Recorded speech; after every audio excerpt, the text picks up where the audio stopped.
Hey, it's Angel, and I am here to challenge the way you show up in the world by taking the focus off of everything and everyone else around you and shining the light within.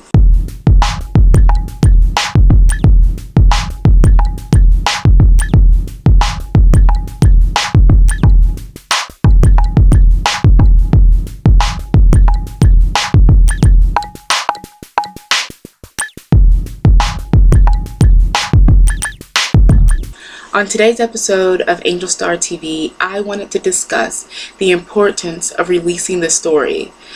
I can't tell you how many times I hear people talk about things that happened to them 5 and 10 and 15 and yes, even 20 years ago.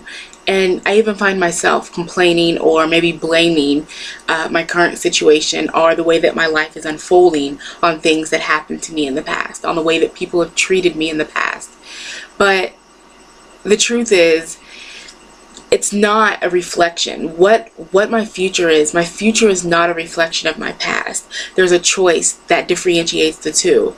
So you were abused, you were left, you were mishandled, you were disrespected, you were dishonored, you were damaged, and it wasn't okay that those things were done to you. But you're the one that has the right and holds the choice to change your future. Your past has shaped you, it has shaken you, and now you're allowing it to stop you. You're going places, and if your focus is on what they did to you and how they hurt you and being the victim in the situation, you're never going to be a victor. You're never going to overcome anything because you're not willing to get out of the mindset of a victim.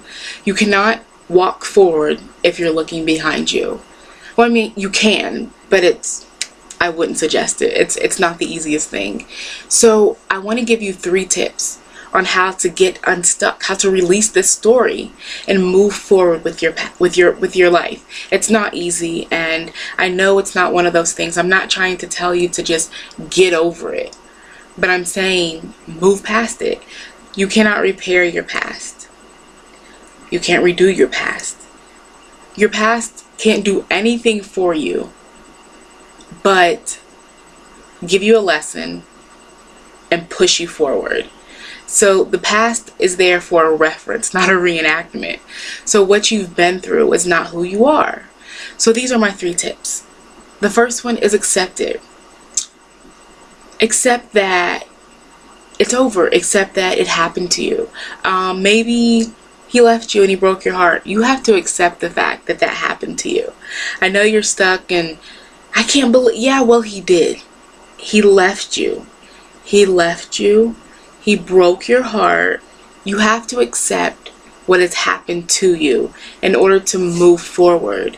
So once you acknowledge it, accept it. Yes, this happened to me. Like that's a rude awakening. Like, oh my God, he left me. After everything I've done for him, after all that I've poured into him, after everything, he left me. And that's the reality. That's what's real. He left you. Then you have to forgive. I know. Forgive him? Do you know what they did to me? I get that. But this is the thing. So often, we're walking around holding what we think is power. We think that we're holding this power, but really, in actuality, we're holding pain.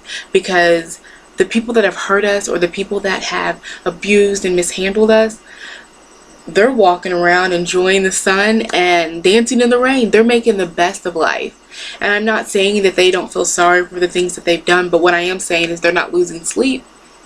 They're not putting their life on pause because of what they've done to you. Maybe they've, worked it out within themselves. Maybe they've asked God for forgiveness and they've released that burden. They've given that burden to God and they've moved on with their lives. And here you are, assuming that you're holding on to power, but you're just holding on to pain. So you have to forgive them. And again, it's not to be cliche, but it's not for them, it's for you. It's to say, you know what, I release this grip, I release this pain, I release this burden. It's heavy, and I'm laying it down. because I'm moving forward with my life. And then you have to come up. Come up. You've been in the past for so long that you probably don't even know what's happening right now in the present. You have to come up, come into the present, be and focus on the present in order to journey towards the future. Those are the things that have to happen. And so I said this in one of my blogs, that people are so afraid of change, and not because of the pain or the discomfort that they may endure, but because they must release the story. Release the story and move on with your life. It's only going to get better. It has to get better. If you are so stuck on what has happened to you, and if it was that bad, then you have to believe that moving forward has to be better. Release the story. It's definitely for your own good.